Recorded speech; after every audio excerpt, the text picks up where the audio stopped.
क्या तुम्हें कभी लॉटरी के कॉल्स आए हैं? आप 1 लाख रुपए जीत गए हैं या आप 2 लाख रुपए जीत गए हैं। सारा पैसा आपका होगा, बस बदले में आप हमें अपना बैंक इन्फो, आपका पिन नंबर और आपका फिंगरप्रिंट देना होगा। ऐसे कहकर कई कंपनीज दिन भर कई लोगों को लूटते रहते हैं और आपको भी एक बार ज़रूर ये कॉल आई होगी। ऐसे ही स्कैम के चलते एक इनोसेंट लड़की की जान चली जाती है। Hello guys, welcome back to Hindu red line. बिना टाइम वेस्ट किए वीडियो को शुरू करते हैं। नेपाल 2009। ख्याति शिस्ता अपनी फैमिली के साथ नेपाल में रहती थी। ख्याति को बचपन से पढ़ाई का बेहद ज़्यादा शौक था, तो ख्याति बहुत ज़्यादा मेहनत करती थी और ख्याति को बड़े होकर पायलट बनना था और ख्याति पढ़ाई भी इसी तरह ही करती थी। फिर जब 10 के रिजल्ट्स आए, ख्याति ने अच्छी पोजीशन हासिल कर ली थी। देन उसके फैमिली को भी ये रियलाइज़ हुआ कि ख्याति पढ़ाई में अच्छी है और वो हमेशा ख्याति को सपोर्ट करते थे और आगे भी उसे सपोर्ट करेंगे, क्योंकि 12 के बाद ख्याति को पढ़ाई के लिए फ़ौरन जाना था। इसलिए ख्याति के फैमिली थोड़े थोड़े पैसे जमा कर रहे थे ख्याति की पढ़ाई के लिए। ख्याति के फैमिली अमीर नहीं थे, इसलिए वो बेरत नगर में रेंट पे रहते थे और जिस घर में वो रहते थे उस घर के मालिक का नाम था बीरेन शिस्ता। बीरेन का शास्त्री के फैमिली के साथ कोई रिलेशन नहीं था, बट ये लोग साथ ही रहते थे और ये साथ खुश थे, हमेशा एक दूसरे की मदद करते रहते थे। और बीरेन एक साइंस टीचर भी था, इस वजह से वो कभी कभार ख्याति को ट्यूशन भी पढ़ाया करता था। बीरेन 1985 में तर्गिनिंग से नेपाल आया था और यहाँ पे उसने टीचिंग शुरू करा और वो अच्छे पैसे कमाता था, इसलिए उसका लाइफ अच्छा चल रहा था। बट एक टाइम ऐसा आया, बीरेन का फाइनेंशियली हालात कुछ ठीक नहीं रहे। देन बीरेन ने यह फैसला किया कि अब वो अपना घर बेच देगा और बीरेन ने ख्याति के फादर से बात किया कि अब वो अपना घर बेचने वाला है, वो लोग शिफ्ट हो जाए। और अब ख्याति की कॉलेज भी शुरू होने वाली थी और ख्याति की कॉलेज काठमांडू में था, इसलिए ख्याति के डैड ने सोचा कि वो लोग भी वहाँ पे ही शिफ्ट हो जाएंगे और वहाँ से ख्याति को पढ़ाई के लिए कॉलेज जाने के लिए आसान रहेगा। अब ये लोग काठमांडू शिफ्ट हो गए थे। देन यहाँ पे ख्याति की एडमिशन भी हो गई कॉलेज में और ख्याति खूब मन लगा के पढ़ती थी। ख्याति को पढ़ाई के साथ साथ घूमने का भी बेहद ज़्यादा शौक था। फिर जाके 5 जून 2009 को ख्याति के मोबाइल में एक मैसेज आ जाता है जिसमें लिखा था, वुमेन मैगजीन लकी ड्रॉ में आप 20,000 रुपये जीत चुकी हो और इसके साथ साथ पोखरा घूमने का फ्री टिकट भी मिल चुकी थी। देन यहाँ पे ख्याति बेहद ज़्यादा खुश हुई क्योंकि उसे फ्री में पैसे भी मिल रहे थे और घूमने के लिए टिकट भी। तो ख्याति ने उस मैसेज का रिप्लाई करा और उसी टाइम ही उस मैगजीन की तरफ से एक लेडी की कॉल आई, जहाँ पे उस लेडी ने ख्याति को एक लोकेशन पे आने को कहा पैसे और टिकट कलेक्ट करने के लिए। और ये काफ़ी अजीब बात है कि आपको एक लोकेशन में बुलाया जा रहा है पैसे कलेक्ट करने के लिए। लेकिन ख्याति ने बिल्कुल नहीं सोचा और ख्याति ने अपने डैड से बात किया और उसके डैड ने भी उसे जाने के लिए कहा, लेकिन ख्याति को अकेले नहीं भेजा, उनके होम सर्वेंट राम को भी भेजा। नाउ राम और ख्याति उस लोकेशन पे पहुंच गए, पोटली स्ट्रेट पर, और वहां पे उस लेडी से मुलाकात हो गई। फिर उस लेडी ने कुछ बहाने बनाया और ये कहा ख्याति को कि पैसे और टिकट के लिए थोड़ा टाइम लगेगा और आपको वेट करना पड़ेगा। थोड़ा टाइम वहाँ पे वेट करने के बाद ख्याति ने राम को वापस घर भेजा और उसे ये कहा कि जब काम क्लियर होगा, जब पैसे और टिकट मिल जाएंगे, मैं खुद ही घर आ जाऊंगी। और राम वहाँ से वापस घर आ गए और उस लेडी ने ख्याति के डॉक्यूमेंट वेरीफाई करने के लिए ख्याति को अपने साथ अपने घर ले गई। घर में इंटर होते ही ख्याति को एक आदमी मिला चेयर पे बैठे हुए।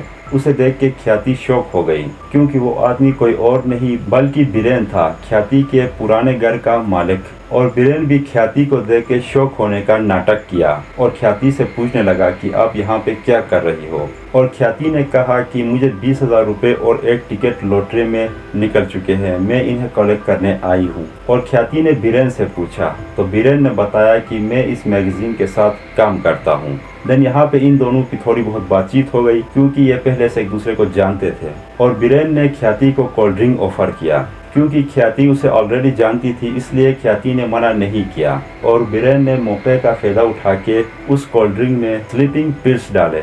यहाँ पे सुबह से शाम हो गई, ख्याति घर वापस नहीं आ चुकी। उसके फैमिली बहुत परेशान थे क्योंकि टिकट और पैसे कलेक्ट करने में 3 और 4 घंटे लगेंगे ज़्यादा से ज़्यादा, लेकिन यहाँ पे शाम तक ख्याति वापस घर नहीं आ जाती है। और ख्याति जाने से पहले उस वुमेन का नंबर अपने डैड को दिया था जहां से कॉल आई थी। ख्याति के डैड ने बहुत ज़्यादा ट्राई करा, मैसेज करा, लेकिन उस लड़की से कोई बात नहीं हो पाया। और ख्याति के डैड ने पुलिस में इन्फॉर्म करने की सोची, लेकिन उसे एक ख्याल आया कि उन दिनों नेपाल में बहुत ज़्यादा किडनैपिंग हो रहे थे और जो फैमिली पुलिस में इन्फॉर्म करते वो लोग उनके बच्चों को मार देते थे। इसी डर से ख्याति के डैड खामोश रहे और खुद ही कोशिश में लग गए। बट रात भर ख्याति घर वापस नहीं आ गई, लेकिन अगले दिन ख्याति के डैड के मोबाइल में एक मैसेज आ जाता है जिसमें लिखा था कि ख्याति किडनैप हो चुकी है और जब तक वो लोग किडनैपर्स को 10 लाख रुपए नहीं देंगे ख्याति वापस नहीं आ जाएगी। और थोड़ा बहुत सोचने के बाद ख्याति के फैमिली ने यह डिसाइड करा कि अब उन्हें 10 लाख रुपए देंगे, लेकिन यहाँ भी उनके पास पैसे नहीं थे। फिर उन्हें ख्याल आया कि ख्याति के पढ़ाई के लिए थोड़े बहुत पैसे जमा कर रखे थे, वो पैसे लाए और ख्याति के नाम पर कुछ ज़मीनें भी खरीदे थे, उन ज़मीनों को भी गिरवी रखा, इधर उधर से थोड़े और मांग के 10 लाख रुपए का बंदोबस्त करें। फिर अगले सुबह मैसेज आ जाता है कि पैसे लेकर बुटवाल आ जाओ और ख्याति के फादर बुटवाल पैसे लेके पहुंच जाता है। वहां पहुंचने के बाद उन्हें एक और मैसेज आ जाता है जहां पे लिखा था पैसे लेके सुनाली पहुंचो। फिर जब वो सुनाली पहुंचता है फिर उन्हें एक और मैसेज आती है जिसमें लिखा था कि अपनी बेटी को जिंदा घर वापस ले जाना चाहते हो तो बॉर्डर क्रॉस करके दार्जिलिंग पहुंच जाओ। लेकिन ये बात सोचने वाली थी। ख्याति के फादर कुछ टाइम वहाँ पे सोचते रहे कि वो उनकी बेटी को बॉर्डर क्रॉस करके दार्जिलिंग कैसे ले गए, लेकिन यहाँ पे बाप की मजबूरी थी तो उसने ज़्यादा कुछ नहीं सोचा। यहाँ पे फ्लाइट करके वो बॉर्डर क्रॉस करके दार्जिलिंग पहुँच गया। वहाँ पहुँचने के बाद फिर उन्हें एक लास्ट मैसेज आती है जहाँ पे होटल का लोकेशन बताया गया था कि इस होटल में पैसे लेके पहुँच जाओ, और वो होटल वापस नेपाल में ही था। और पैसे लेके वो खुद नहीं आ जाए बल्कि पैसे राम के हाथों भेजे। यहाँ पे ख्याति के फैमिली के पास दूसरा कोई ऑप्शन नहीं था, उन्हें उनकी बेटी सही सलामत वापस चाहिए, इसलिए उन्होंने राम के हाथ में 10 लाख रुपए थमा दिए और उस होटल के लोकेशन में भेजा और वहाँ से वो वापस घर आ गए। और होटल पहुँचने के बाद जिस बंदे ने राम से पैसे उठाए उस बंदे को राम ने देखते ही पहचान गया। वो कोई और नहीं बल्कि बीरेन ही था। बीरेन ने राम से पैसे उठा के राम को वापस घर भेजा और राम को बताया कि ख्याति कुछ टाइम बाद घर वापस आ जाएगी, लेकिन अगर तुमने घर जाके किसी को भी बताया या पुलिस में इन्फॉर्म करने की कोशिश करी तो ख्याति जिंदा वापस नहीं आएगी। और राम वापस घर आ चुका था। अब राम और ख्याति के फैमिली ये सोच रहे थे कि पैसे भी किडनैपर को मिल चुके हैं, अब ख्याति घर वापस आ जाएगी। लेकिन बहुत ज़्यादा इंतज़ार करने के बाद भी ख्याति घर वापस नहीं आ गई और ख्याति के डैड ने बार बार उस नंबर पे कॉल करा, मैसेज करा, लेकिन वो नंबर बंद जा रहा था। अब उनके पास लास्ट ऑप्शन बचा था पुलिस में इन्फॉर्म करने की। और ख्याति के डैड ने पुलिस स्टेशन कॉल किया और सब कुछ पुलिस वालों को बता दिया। यहाँ पे पुलिस वाले थोड़े बहुत गुस्सा भी हो गए ख्याति के डैड पर कि आपने ये सब कुछ हमें पहले क्यों नहीं बताया, और पुलिस इन्वेस्टिगेट करने लगे और ख्याति के फैमिली से पूछने लगे इन सब के दौरान क्या तुम लोगों को कहीं पे कोई अजीब लगा। और राम ने बताया कि जिस बंदे ने पैसे लिया वो बीरेन था, पुराना किराएदार। क्योंकि बीरेन को ख्याति का फादर जानता था इसलिए ख्याति के फादर से बीरेन का नंबर उठाया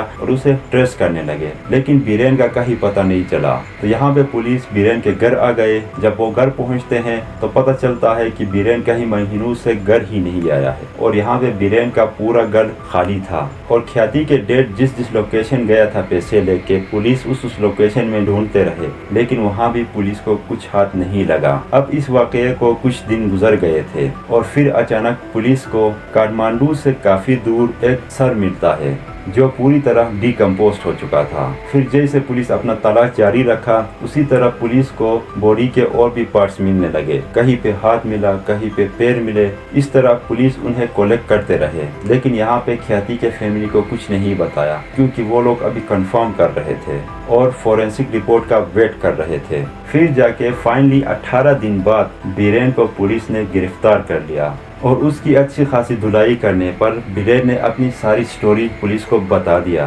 बीरेन ने बताया कि वो एक रिचेस्ट फैमिली से बिलोंग करता है, टीचिंग करते उसने 2 घर भी खरीद रखे थे, बट उसे जुए की लत लग चुकी थी। वो पहले तो जुए में पैसे जीतता रहा और उसे इस गेम में मजा आने लगा। फिर धीरे धीरे बीरेन पैसे हारता गया। यहाँ पे उसने अपने सैलरी सब कुछ जुए में हार गया। उसके बाद धीरे धीरे बीरेन ने अपने घर के सामान भी जुए में हारते गया। अब जाके बीरेन ये सारे नुकसान चुकता करने के लिए अपना घर भी बेच दिया। फिर भी वो जितना हारा था वो बराबर नहीं हो रहे थे। देन बीरेन ने वहाँ से भागने का प्लान बनाया, लेकिन कैसीनो के लोगों ने बीरेन को वार्न किया, अगर कहीं भाग गए तो हम तुम्हें ढूंढ के मार डालेंगे। अब बीरेन के पास दूसरा कोई रास्ता नहीं था, इसलिए बीरेन ने क्राइम की दुनिया में कदम रखा। पहले तो उसने चोरी का सोचा, लेकिन यहाँ पे उससे नहीं हुआ। उसने हर जगह हाथ मारा, हर जगह ट्राई किया, लेकिन उसे कुछ समझ नहीं आया कि वो अपने पैसे कैसे चुकता करे। फिर उसे ख्याल आता है ख्याति की, क्योंकि उसे पता था कि ख्याति के फैमिली उसके पढ़ाई के लिए पैसे बचा रहे हैं और ख्याति के नाम कुछ जमीन भी ले रखे हैं।